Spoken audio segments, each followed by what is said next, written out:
En diciembre de 2024, Bashar al-Assad pierde el poder en Siria tras 24 años y huye a Rusia. Días después, rebeldes hallan el edificio, que parece fábrica de papas fritas, pero almacena millones de pastillas de Captagon. Droga que da sensación de invencibilidad, elimina el hambre y causa gran dependencia. Esta fábrica era solo una entre decenas repartidas por todo el territorio sirio. Juntas producían casi todo el Captagon mundial, generando 2.4 mil millones de dólares al año para el régimen de Assad, según el New York Times. Como una pastilla alemana para la hiperactividad, terminó financiando una de las dictaduras más sangrientas de Medio Oriente. ¿Cómo fue que la Siria de Assad se convirtió en el primer narcoestado de la región? Y sobre todo, ¿por qué? ¿Por qué esta droga tiene tanto éxito en una región donde el alcohol y los estupefacientes están estrictamente prohibidos?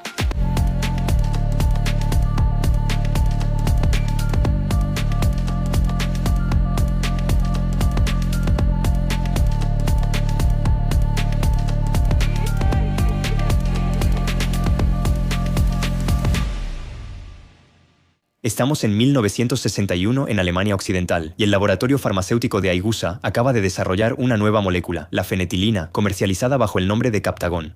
Es una mezcla de anfetamina y teofilina, como una ritalina mucho más potente. Sus efectos: concentración extrema, sin hambre ni cansancio, sensación de euforia e invencibilidad. Durante 20 años, el Captagon se receta legalmente en Europa para tratar narcolepsia, hiperactividad y depresión, pero pronto se usa en el deporte de alto rendimiento. En los años 70 y 80, las anfetaminas se usan ampliamente en el fútbol, el ciclismo y sobre todo en el rugby.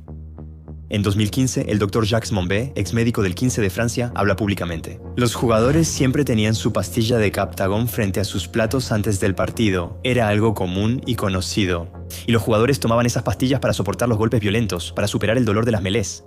Médicos notan efectos secundarios graves: dependencia, alucinaciones, paranoia y violencia. Tanto así que en 1986, la Organización Mundial de la Salud prohíbe completamente la producción y el consumo de Captagon, la producción legal se detiene, los laboratorios alemanes cierran, pero es precisamente ahí donde todo cambia. En los 90, la producción se mudó a Bulgaria, aún bajo régimen comunista.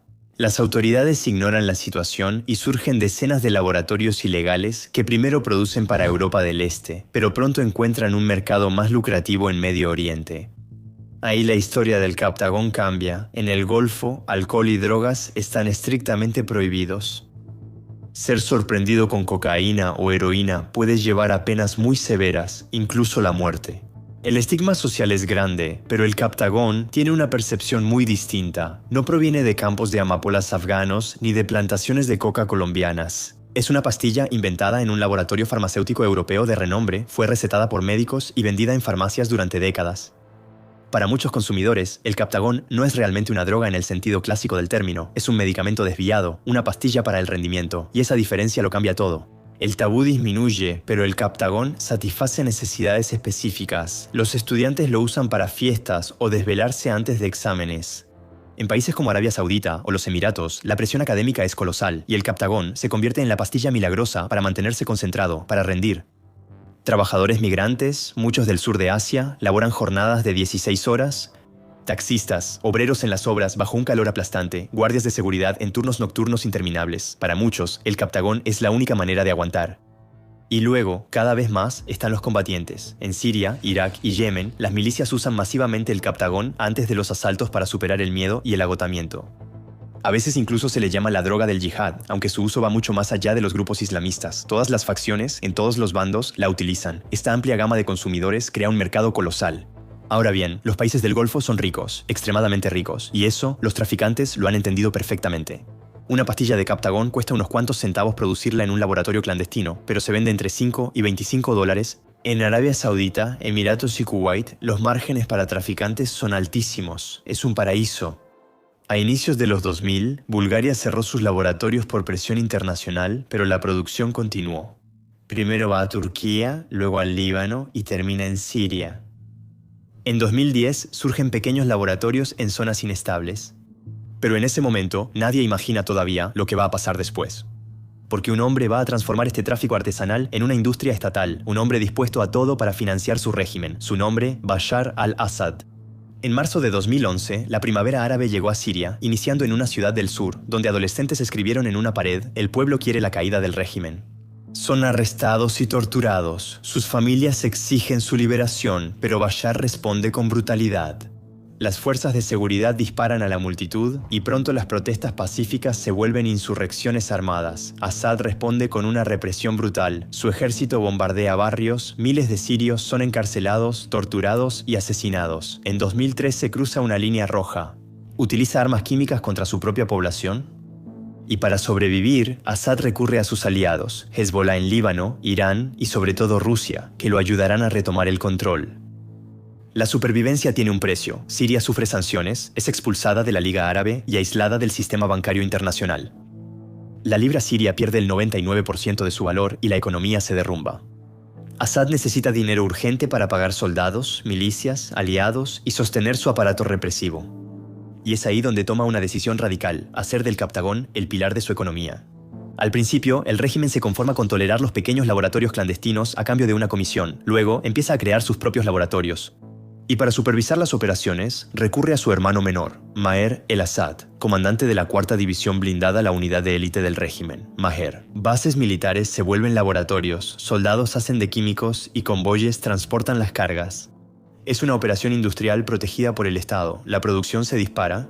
En pocos años, Siria se convierte en el primer productor mundial de Captagon, muy por delante de sus competidores como la India o el Líbano, por ejemplo.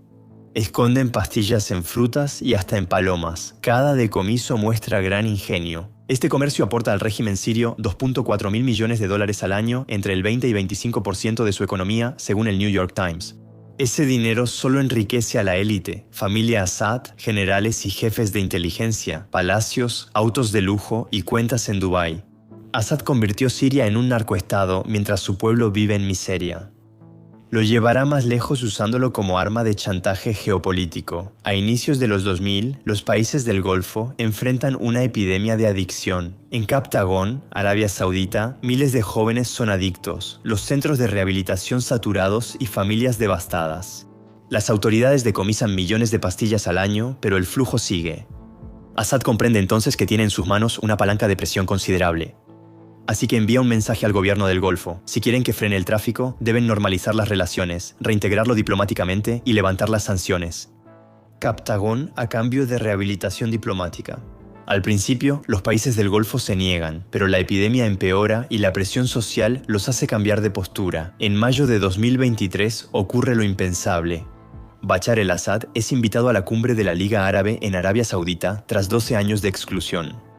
El dictador sirio saluda al príncipe heredero saudita Mohammed Ben Salman. Es un triunfo diplomático.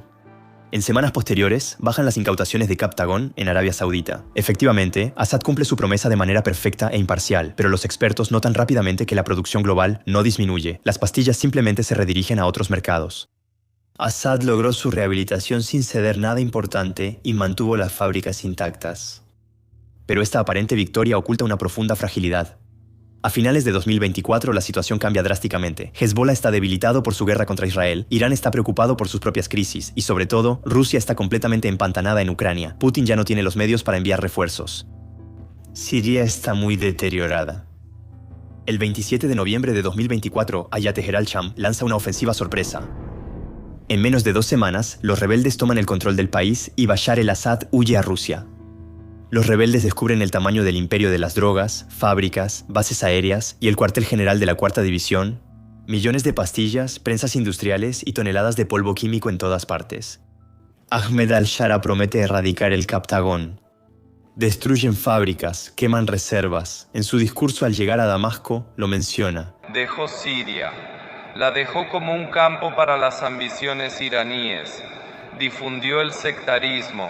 Provocó la corrupción, se convirtió en el mayor productor de Captagón en el mundo, y hoy Siria se está purificando gracias a Dios Todopoderoso. Los expertos siguen escépticos, ya que el Captagón no solo es sirio, hay laboratorios en Líbano e Irak. La producción se descentralizó y la demanda continúa. Millones en Medio Oriente dependen y seguirán comprando. Peor aún, si la oferta de Captagón disminuye demasiado bruscamente, los expertos temen que los consumidores recurran a una droga aún más devastadora, la metanfetamina, que también ya está causando estragos. En Afganistán e Irán, aunque cayó el régimen de Assad, el Captagón sigue circulando. Esta pastilla alemana conquistó el Medio Oriente y nadie sabe cómo eliminarla. Amigos, gracias por ver este video hasta el final. No olviden suscribirse, eso ayuda a apoyar mi trabajo y el de mi equipo. Y si les gustó este video, les recomiendo que le echen un vistazo a este otro. Conversamos con el experto Jérôme Pierrat sobre las nuevas rutas de la cocaína. Nos vemos en 2 semanas.